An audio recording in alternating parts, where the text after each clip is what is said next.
So good morning mga ka-auto, kamusta kayo? So ngayong araw, hindi Hyundai ang i-review natin, Toyota. Alamin nyo kung ano yung Toyota yung i-review natin. Matagal-tagal na rin tayo hindi nakapag-review ng Toyota. So eto na. Nakasubscribe na ba kayo? Kung hindi pa, pakasubscribe naman po ang channel namin.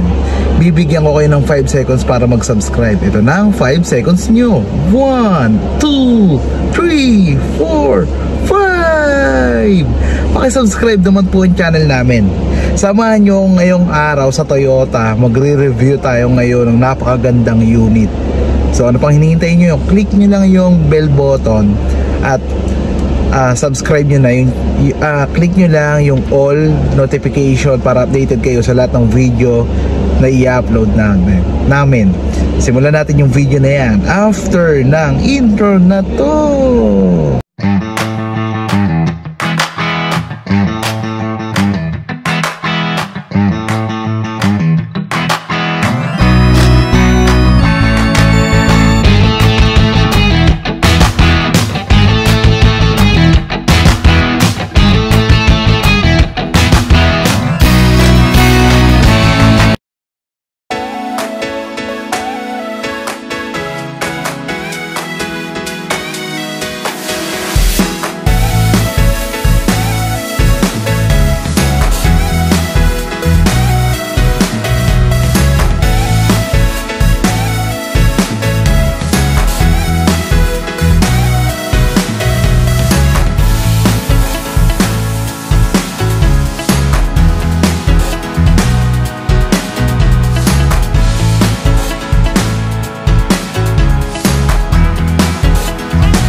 So maraming nagtataka kung bakit nandito tayo sa Toyota.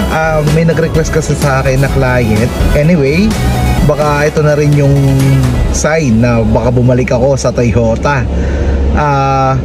So ayun mga ka-auto, may nakita lang akong unit dito sa showroom ng Toyota na pwede nating i-review at pwede nating pag-usapan.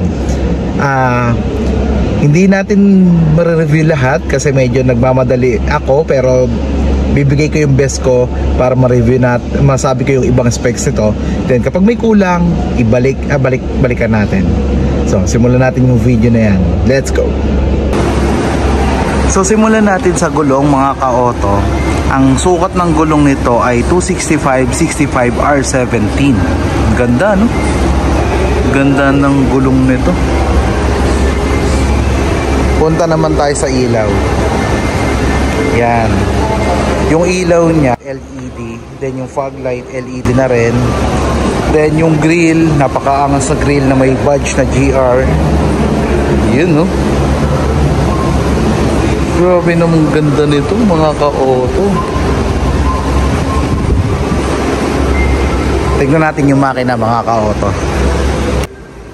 So may hydraulic na rin, kaya mabilis, hindi na tayo mahihirapang itaas to. Ang eksaktong displacement ng makina nito ay 2,755 cc. Then 2.8 diesel, 4-cylinder, 16-valve DOHC, variable nozzle turbo with air-cooled intercooler. Ang maximum output nito ay 224 at 3,000 RPM. Ang maximum torque naman 550 Nm at 1,600 to 2,800 RPM. Ganun kalakas ang Hilux na to, mga ka-auto. Direct injection common rail, then 6-speed automatic ang makina nito. So punta tayo sa interior. Baba muna natin to. So madali lang siya ibaba kasi nga may hydraulic. So sa gitna nyo lang siya hawakan, then okay na. So punta tayo sa interior. So pasukin natin ang interior. Yan. Tignan natin kung gaano nga ba kaluwag to. Ang luwag oh. Ito yung tuhod ko, ito yung legroom. Yan. Then meron tayong 7 airbags. Isa dito sa passenger, isa sa driver, isa sa knee, dalawa sa curtain, ayan, airbags, then dalawa sa side. So ayan, ito naman, ito. Pakaganda, no? Lagay ng water bottle, then speaker. Ang speaker niya ay 6 speaker. Yun, so 7 airbags, then 6 speaker. Ang angas naman ito, grabe. Punta tayo sa second row para pag-usapan natin kung ano yung mga amenities nito. Let's go. So pagpasok pa lang, andito yung grip assist para makatulong sa atin pupunta sa likod. So yan. Ito yung leg room. Then punta tayo sa room height. Tignan natin. So maluwag pa. Ito yung room height ng Toyota Hilux natin na GRS. Then meron tayong black ceiling na napakaangas, di katulad ng iba na beige. Then meron tayong grip assist na color black din. Bale ilang grip assist ba to? Dalawa sa driver, dalawa sa passenger, dalawa sa rear passenger, dalawa din sa rear passenger. So total of 8 grip assist. Ang daming grip assist nito. Meron din tayong dalawang aircon dito, air vent dito. Then eto, sabitan ng kung ano-ano, maximum 4 kilos. First, ang gamit na material sa upuan niya, GRS suede leather. Yun yung tawag sa upuan na to. Ito, paganda. Then meron tayong armrest dito. Yan, pag dalawa lang kayo nakasakay, pwede mong gamitin yan, patungan ng kamay. Then may cup holder dito, pwede lagayan ng inumin. Yun, so pag tatlo naman kayo, pwede mo siyang i-fold pa isan, kumbaga i-fold. Yan. So yan, punta naman tayo sa likod. Ang ganda naman nito. Sobrang ganda nitong Hilux GRS na to. So hindi ko pala nasabi mga ka-auto, may over fender dito na nakadesign talaga kay GRS na malapad. Lapad, no? Tapos, syempre, eto na, sa likod meron tayong backup sensor at backup camera. Eto. Then meron tayong badge dito na GR Sport, saka nakalagay Hilux. Syempre, may kasama na rin siyang bed liner. Yan. Ganda ng all black. Grabe. Ayan yung logo ng Toyota nasa bed liner. So ito, madali na lang din buksan kasi nga meron tayong, then ito yung mga rear combination lamp nya. Angas, no? So paano nga ba natin to ipapark? Ang lapad-lapad dito. Alamin natin yung dimension. Ganda. May 360 camera din. Ito yung 360 camera niya mga ka-auto. alamin na natin yung dimension nito mga ka-auto. Ang length nito ay 5,320 mm. Ang overall width nito or yung lapad niya ay 2,020 mm. Yung height niya is 1,880 mm. Yung wheelbase 2,640 mm. So, bago natin makalimutan ng presyo, ang presyo niya ay 2,172,000. Pero grabe, ang ganda. Grabe naman yan. So, punta tayo sa driver side. Ang paborito ko at ang paborito ng lahat. Ganda. Pag bibili ako ng Hilux, ganito na. Smart entry nga pala, si Toyota Hilux natin. Then, pagpasok mo, makikita mo yung buttons para sa foldable side mirror, then lock and unlock para sa mga windows, then sa joystick, ito yan, then ito yung manibela nya, tilt up and down to mga ka-auto, yan,